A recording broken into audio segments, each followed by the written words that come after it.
Another question that I got, it has to do with this concept of likable versus sympathetic. Generally speaking, likable characters are sympathetic. That's part of what makes them likable, is that we sympathize with them. I'm talking about it in a separate way. I'm saying specifically, if you have a character who is not likable, you have to have a way to make the audience bond with that character. Hello, and welcome to the Storyteller's Mission with Zena Del Lowe, a podcast for artists and storytellers about changing the world for the better through story.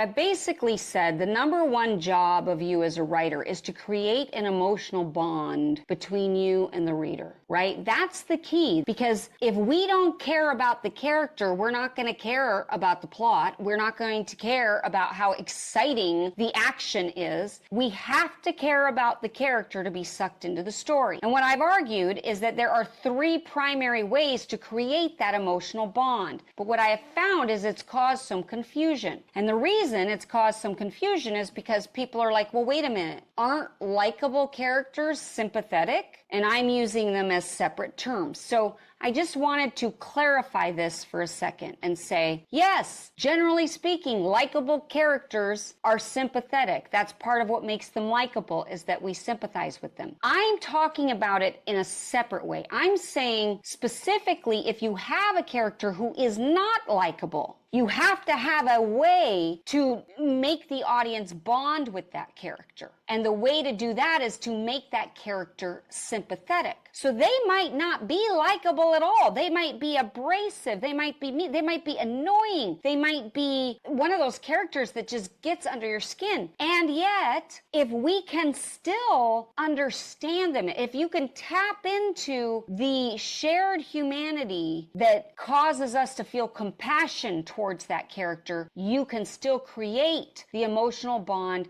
which will allow the audience to invest in their journey. And here's why this is important. Because if the audience doesn't care, then they're not going to stick around. It's as simple as that. They're not going to finish your book. They're not going to finish the movie. I mean, they're not going to finish the TV series. I can't tell you the number of times that I have stopped watching a TV series in particular because I don't like the characters. But it's happened with books too. Like when I read the Poisonwood Bible. Brilliantly written. Really, Barbara Kingsolver, something like that. I forget her name. She wrote it, the Poisonwood Bible. Super well written. I didn't care about a single character. I hated them. So here's the thing. It's okay if I hate them if I am compassionate towards them. But I didn't have compassion for them either. And therefore, I couldn't stick around. You contrast this with Ozark. I'm here to tell you the characters in Ozark are not likable. These are morally bankrupt characters. They are bad people. The husband and wife, played by Jason, whatever his name is, and Laura Linney. Jason Bateman and Laura Linney. They're bad. They are morally bankrupt. He's a person who is laundering money for the cartel. They're not good people. So they're not likable. But you do have empathy for how they were deceived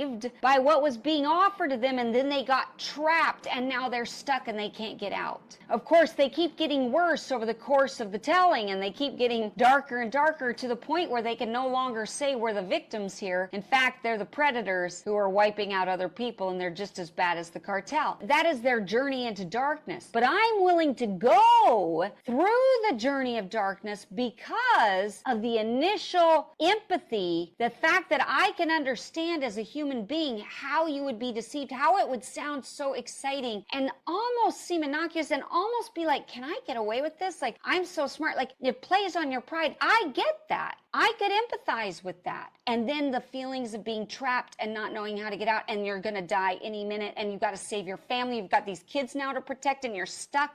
What are you going to do? It created enough empathy for me that even though they were not likable characters, I watched all of the seasons. Now, I almost stopped. By the end of season 1, I almost stopped watching it for this very reason. I was like, I don't know if they're empathetic enough for me to keep going. But everybody I talked to said, oh, you got to keep going. It gets better and better. So I did, because I'm in the industry and I want to know what everybody is watching so that I can speak on it with authority. And it was true, but it was a descent into darkness. So all that to say, I'm using these terms separately. Yes, if you're writing a likable character, you are almost always going to also make them sympathetic. I'm talking about using sympathy as a separate tool if you have a character who is not likable. How do you create the emotional bond between the audience and your character? You cause them to have sympathy with that character. And you do that by showing their vulnerabilities, their flaws. I mean, usually the more flawed they are, the more broken they are, the more sympathetic they are. As long as we understand where those flaws are coming from. If they're just a grade A jerk, there's nothing sympathetic. But if they're a grade A jerk because they're afraid or they're compensating, like Schmidt in About Schmidt, I can have sympathy and I can be invested in his journey. Does that distinction help? Does that make sense? Okay. Nobody's saying it doesn't, so I'm going to assume that it does. Now, of course, I think it makes sense. Oh, sorry. Go ahead. I think it makes sense, and it seems to be, parallel to what you were saying in the storytellers class about differences in genre between thriller and drama and other kinds. They're evoking a different emotion. These characters evoke a different emotion. One seems like the likable character evokes more like happiness, joy. Maybe you like the character, they bring you joy. Whereas the sympathetic character invokes more compassion, and perhaps the intriguing character invokes more curiosity and perhaps even horror. That they're intriguing, so you want to keep following the story. That's great. This is a very good connection, Stephen, and you're absolutely right. And I would just tweak it slightly to say this. However, before we get there, did you know that there are 7 crucial plot points that every story must hit in order to satisfy the audience? And if you miss even one of those crucial plot points, you risk losing your audience's attention forever. This is why I've created a free training video for you, where I break down exactly what these 7 deadly plot points are. These are the essential plot moments that you need to hit in order to deliver a powerful, compelling, page-turning story. So, be sure to check out my free training video on the 7 deadly plot points. It's going to transform your writing. Just click on the link provided in the notes or head over to thestorytellersmission.com and you can start watching this free training video right away. A likable character is one that you enjoy. So it's not just that they bring joy, it's you actually enjoy them. You delight in them. They're fun for you. You love them. A sympathetic character is somebody you feel for, whatever those feelings are. You feel for them. You ache for them. You hurt for them. Now, the last one speaks to the other point that Stephen made, which was, I had said in the course, there's actually 3 ways to create this bond, because sometimes you have a character who is not likable and who also isn't sympathetic, but they are intriguing. They're fascinating to us like a train wreck, and we cannot look away. Usually that's the horror element. We're horrified by it, but it's the train wreck horrification, right? Like we just can't look away. And I always use the talent Mr. Ripley as an example of how that happens. I mean, he's a horrible, horrible human being. Dexter. I think Dexter is a good example. Some people would say Dexter is sympathetic, but I think they have a poor worldview, because Dexter shouldn't be sympathetic. Dexter is a serial killer. He just happens to kill other serial killers or bad guys, but he's not a good person. So I don't think we should have true sympathy or compassion for him, but he is intriguing. We are fascinated by him. And that is one way to create the bond. The point is, you must create that bond, and there's 3 ways to do that. Probably 99% of the time, you're trying to create a likable character. A character that audiences enjoy. They just like them. But once in a while, we have a character that is not likable and is not sympathetic. And then they're either, they're intriguing, if that's the case. Or they're not likable and they're sympathetic. All right, I hope that helps. Yes, Leslie. If you have several characters, one main character, but several, Like you don't want them all to be equally like. I mean, it's interesting when you say Ozark, they were all equally, not sympathetic but not likable. Is it good to mix it up? I mean, often you're going to mix it up a bit, right? Yeah, absolutely. So, I mean, what I would say in Ozark, actually, Jason Bateman's character was sympathetic. Laura Linney's wasn't. She was not likable and she was not sympathetic. We actually hated her, but she was intriguing. And then the son, I would say he was sympathetic, maybe even likable. Or maybe Jason Bateman's character was likable. It gets tricky in some ways. But yes, so like in, Hannibal Lecter, for example, in Silence of the Lambs, I would say that we like Jodie Foster's character, but we are intrigued by Hannibal Lecter. And so when you have multiple characters, primarily I'm talking about your main character, but I know in novels you have multiple protagonists. So each one of those protagonists has to have something. You don't want people to read about that particular protagonist and check out for that portion of the book. And the way that you avoid that is by making sure they're emotionally invested in their story in one of those three ways. And yes, if they're all equally likable, then maybe your story just doesn't have much depth.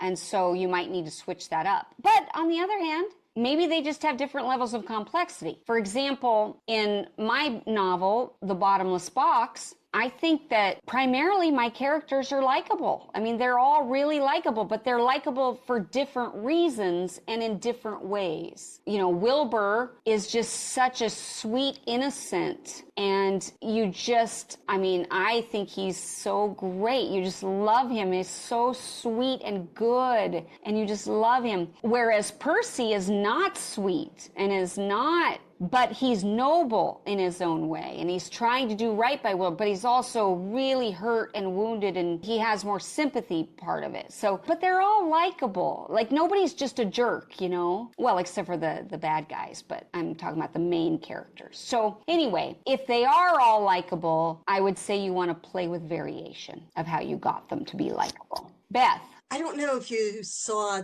the miniseries, The Perfect Couple with Nicole Kidman. I guess my question are, can the characters change? Because in that, she starts out and she's probably more the intriguing person. And by the end, she's almost likable. Is that just complexity? Does the character stay the same? Or we're talking about two different things. We're talking about two different things. So when I talk about likable, intriguing, sympathetic, I'm talking about the hook at the beginning of the story. Where does your character start? What is the hook that draws the reader into the story and keeps them hooked so that they'll go on the journey? But the journey implies that they're going to change over the course of the story. So yes, of course they should and can change. And the best characters do. Rick Blaine in Casablanca, I think we like him because it's Rick Blaine. And if we've seen it, we love him by the end of it. But the truth is he's kind of a jerk at the beginning, and yet he has these characteristics, and by the end we adore him. And there's other characters like that where about Schmidt, or what is it, As Good as It Gets, also Jack Nicholson. He starts out very, very unlikable. He's a hateful person, and yet we immediately play on the sympathy after he's been insulting his neighbor and just is so politically incorrect. He's a homophobe, he's a sexist, he puts a dog down the garbage chute, all these horrible things. He's racist. He just shows he's a bad neighbor. And yet he immediately goes into his apartment and goes flick, flick, flick, flick, flick, with the light switch, and then goes in the bathroom, has to wash his hands 5 times, he's clearly got a severe debilitating case of OCD. So they hooked us into his story with the sympathy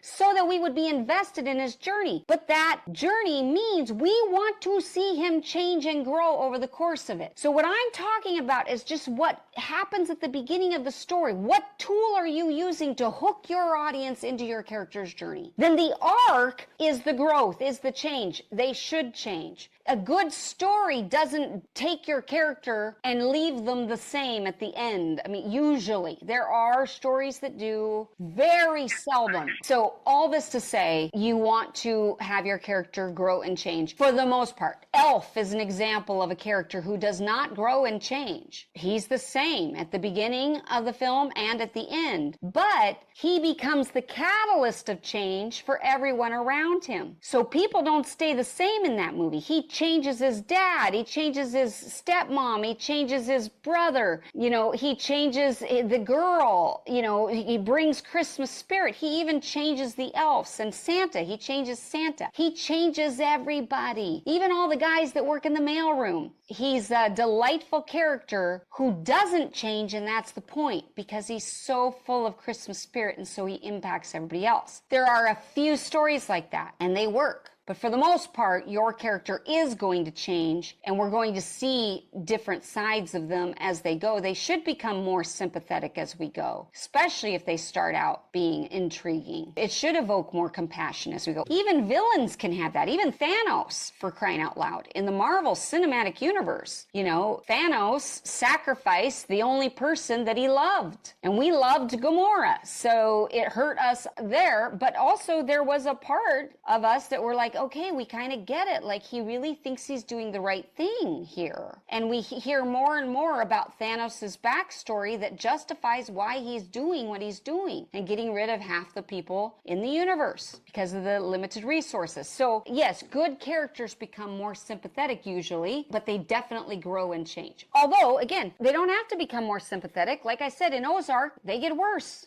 By the end of it, they're evil, pure and simple. The whole family becomes Don Corleone. In Walter White, he starts out sympathetic, he ends intriguing, he gets his just dessert, but we're in it. We're in it for the journey in his downhill spiral. So we damn him, but we redeem the audience.